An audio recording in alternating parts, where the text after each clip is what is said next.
This is the Blaster Talk Show with Hannah Murray. Blaster Talk Show makes your day amazing. Hi everyone and welcome to Blaster Talk Show. My name is Hannah Marie and my guest today is a very talented, powerful and interesting woman.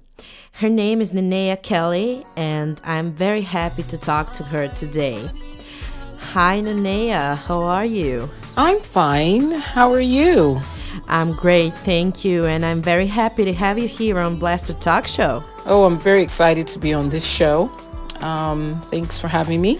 Of course, it's my pleasure. So, can you tell me what's new and what are you working on right now? I've just released a cover version of My Funny Valentine. And we do have a remix of that version coming out soon with a music video. So excited about that. It's a mixture of jazz, Afrobeat, dance. I think you like it. Of course, and My Funny Valentine, it was made for a great cause. So can you tell me what was your inspiration for this song? Yeah, it was for a great cause. My inspiration of recording that track, well, I've always had a passion for charity, especially charity for children. And having been around the world, I'm an American, lived in the UK and in Britain for 20 odd years. I went to high school in Africa, in Nigeria precisely. So just being across the world, I've seen a lot of suffering, especially in Africa, in regards to health. There's poverty everywhere, and health also is an issue everywhere, but most so in Africa. So I'm very keen on building something for children's health. That sounds truly amazing. And can you tell me, how did the making process go? The making of the song was, like, if you listen to the words, My Funny Valentine, it was really inspired by these beautiful children, and yet they don't really have a face. They don't really have a voice. You know, babies die for no reason at all in Africa, just because of poor health care. And where there is healthcare, but because don't get me wrong, they have excellent, top of the grade hospital equipment and medical equipment. Yeah. But I think it's just about the use of them, and do we have the right people to use them? Yeah. And are the right people around to use them? Because a lot of them get pulled on to other countries to provide healthcare. So my making of this music was really about these beautiful children, and they don't have a voice, they don't have a face, and how can we help them? How can we educate them to even help themselves? Yes, and music has always been your biggest passion, but you're also a charity worker, a mother, and a businesswoman. So how do you manage your everyday busy life? Oh yes, charity worker, mother, businesswoman. Well, I'm not even sure which one came first. I think it's probably the businesswoman came first. And so, as you know, I do IT, I do HR, I work for the big guns, I've worked for the big fours, big banks. So I am a career woman, very good at what I do. However, I've got a soft side of me. As I mentioned before, the charity is my passion, my love. Yeah. And what actually came out of that was the birth of my kids. So being a mother, we got married, wanted to have children immediately, and it took 8 years to have my son, which I'm really thankful to God for that, because some people, keep going on and then give up. I never gave up. Yeah, that's amazing. I had faith, I held on to it, and I had my son, who's 15 years old now.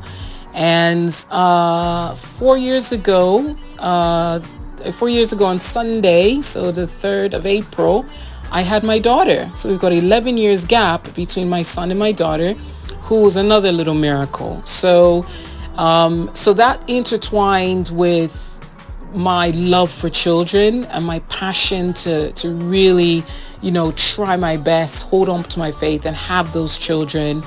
And then it's actually, I don't want to let go. I just want to keep having more children. So taking care of other people's children, their health and whatnot.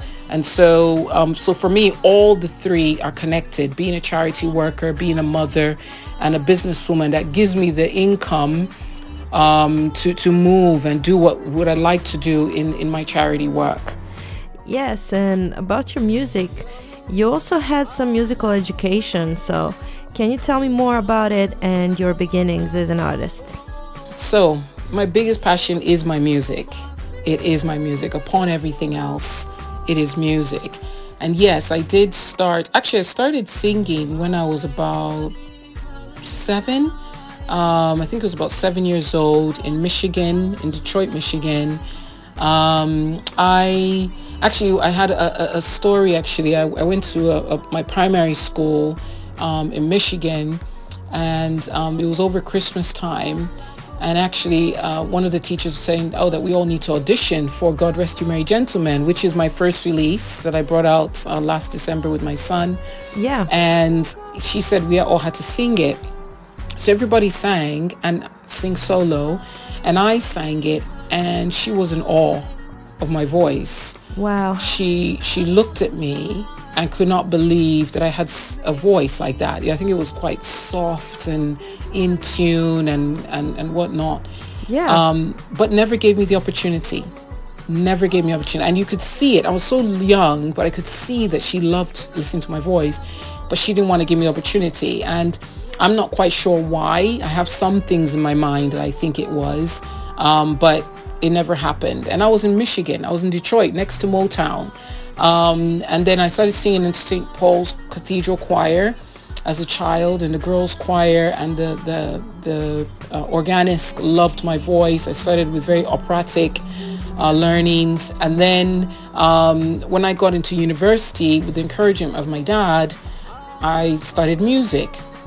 And I did music, voice, opera, mezzo-soprano for 2 years, and then got stage frights, got put down from critics because I was singing in Italian and French and Spanish, and I'll be told, you're singing in Italian, but your voice sounds Spanish. You can't get through that way. You can't sing that way. So stage fright, that kind of criticism just threw me off. I thought, I'll never have a chance. I just thought, I threw the towel in, changed my degree, and did human resources management and graduated with that. Well, too bad for them, but what matters is that didn't stop you. You even released a song with your son called Last Christmas. So can you tell me more about this single? So just like I mentioned, I think it was the rejection that I just mentioned when I was young, and I sang beautifully, and they knew I sang beautifully. Yeah. And I was turned down for God Rest You Merry Gentlemen. And then actually, I think I've already started recording. I wrote my own music. I have a lot of music coming out this year. But last year, I got another sort of indirect rejection on singing God Rest You Merry Gentlemen. And I thought to myself, I've got to the stage in my life, I don't need anybody's approval to sing a song I so desire to sing and get it out there to the world. So I did it. And my son, who is more of a classical person, he plays the tuba, he sings, he plays the sax. I got him, said, what can you do? Can you rap? Can you rap for me? And he wrote this little rap to it. And then we sang it, and we released it 5 days before Christmas. So we are going to do a re-release this year. We released it 5 days before Christmas, and it got a lot of hits and got us a lot of streams because it's a classic. Everybody knows God Rest You Merry Gentlemen, but we sang it in an Afrobeat version, so you can dance to it and whatnot. So that was my Christmas release. And what's next for the upcoming months? What are your plans? Several things. So we're hoping to get the remix of My Funny Valentine and the music video out. We have another song we've been working on last year that I wrote, which is like the cover of my album, because all these songs were part of the album, called You and You, specifically for children, giving them that uplift, that sort of encouragement. Go out there, be healthy, do the right things for yourself to attain what you want to attain. And then we've got another song called Angel that's coming out as well. That's going to be recorded in the studio in May. And we've got another song that I'm coming out with called Thinking of You, which is inspired by just my romance and romantic thinking. Obviously I'm happily married and everything, so the love that consumes me with my family, so that's coming out, and a few other songs that we're having under our sleeves that are going to come out this year, between this year and next year. And are you maybe planning any duets or collabs in the future? Yeah, I hope to do some collabs in the future. I mean, right now I'm doing stuff with my son, but he's going off to college. He's in high school, so he's going to finish off his high school. But I do have collabs I'd love to do. I mean, I wouldn't mind doing a collab with Yemi Alade, who's a fantastic singer. I love her whole presence. I wouldn't mind doing a collab with Lionel Richie, completely different spectrum. With Lionel Richie, I love his music because I'm a bit of a R&B romantic person as well, jazzy. If I could find Sade Adu, I'd love to do something with her as well. So I'm talking big names here. But yeah, and a lot of the Afrobeat guys like Wizkid and David Doe, these are people that inspire me, very young, but they inspire me, and love to do stuff with them. All right, Nnenaya, now I have a few really, really random questions for you. So are you ready? I am so ready. All right, but before that, we are taking a very, very short commercial break. This season is brought to you by Malade Studios, experts in custom lyric video production. Need lyric video? Try before you buy. Malade Studio. Okay, guys, we're back, and my first random question for Nnenaya is, what's the most bizarre or random thing you carried in your bag? I don't really have anything in my bag, or my backpack. Let's say that's bizarre. I think I just love life. And people say to me, what's the next project now? They always say that to me, like, you're always doing something. We used to have a wedding company in London. We had a shop in London where we were doing the whole wedding coordination. We had our own bridal line, menswear. And on top of that, we were still working our day job. So we used to run from work, back to the shop, run to work. So you can see why that didn't exist for a while. And so what will be bizarre in my back pocket is to give up everything for my career, my sort of professional career, and just dive into the music, dive into the charity. I think that will probably be the most, I don't know if it will be bizarre, but being that you still have young children, it's a big risk, but it's something I am so willing to do, which is why I'm taking baby steps, seeing where the music can take us, and also I wanted to mention that as part of the proceeds of every music I produce is going towards the Children's Wellness Center we want to build in Africa. And we've actually established companies all over the world. So we've got a company in Nigeria, we've got a charity shop where we sell all my children's used clothes, from designer clothes, name it, all the top level designers that I've bought for them.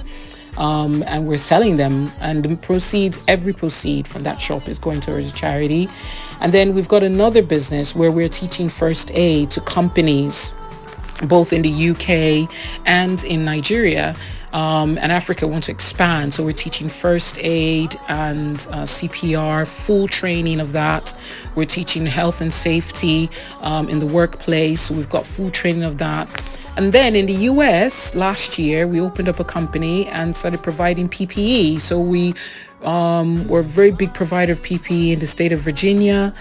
We provided to California, to Maryland, and we've done quite successfully in that. So I know everybody's saying you always have a project, but this most bizarre project now is something I want to hold on to. It's something I want to give up my personal career and just lunge into it at the right time. Once the time is right, I will do that.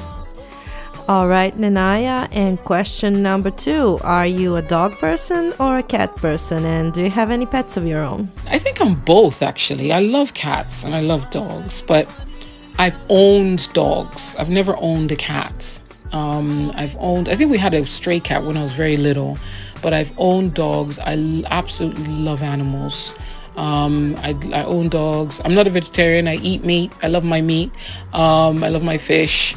But I've owned fish. We have a turtle in the house. I like little fluffy animals, but dogs are just my heart's desire. So we had a dog. Her name was Fluffy. And I went to work one day and got called that she snuck out of the house because she was so tiny. And my mom was there with our baby that's almost 4. And she was looking for her, and apparently she ran out and got hit by a car. So we lost her 3 years ago, and it's been very painful ever since. And even my daughter that's 4 is saying, "Mommy, are we going to get another dog?" And I'm like, you know what, I need to get over the fact that I lost Fluffy, and then we're going to think about getting another dog. But I think I'm more of a dog person, although I love cats too, but I usually own dogs. So sorry to hear about your dog. And you know what they say, the best way to get over a dog that's not there anymore is to get another one. So I'm not suggesting anything, just saying. Okay, Nnenaya, my next question is, if you had a choice between 2 superpowers, being invisible or flying, which one would you choose and why? If I have a choice between 2 superpowers, that's a good question. Invisible or flying? Yeah. Tough one. I think invisible. Okay. I think invisible. Because I think flying is fantastic because it's almost like you can reach the stars. But invisible, for me, is real because I believe in God. I'm a very strong Christian, and I love life. And I have faith. And from what I've gone through, trying to have children and all that, I held on to my faith. So, and I don't, God is, for me, is invisible, but he's there. So I would probably, for the super powers, I will go for invisible because of what I believe. But yeah, I think that would be my choice. All right. And last but not the least, what would you say to your fans? What would I like to say to my fans? I'll say, go out and listen to my music. When you buy, when you download and listen and enjoy, you're also not just spending your money to buy my music. You're also giving for a good cause. So I put my word to it. A portion of my music will go towards my charity. So the more people buy, the more people download, the more people enjoy the music, you're also giving back. So you don't have to give my money to my global giving or to my GoFundMe. Just buy the music, get something for something. So my fans out there, enjoy. I'm going to bring out more music. I'm going to entice you of all ages. People are going to see something fantastic coming out here. Yes, Nnenaya, I'm sure they are. And I would like to thank you so much for your time. It was great having you here on Blaster Talk Show, and I would be very happy to talk to you again anytime. It's been great, and it's just been an honor. Thank you very much. Thanks, Anna. Thanks. Okay, everyone, this was Blaster Talk Show. Thank you so much for listening. Make sure to follow Nnenaya on her socials and get her music.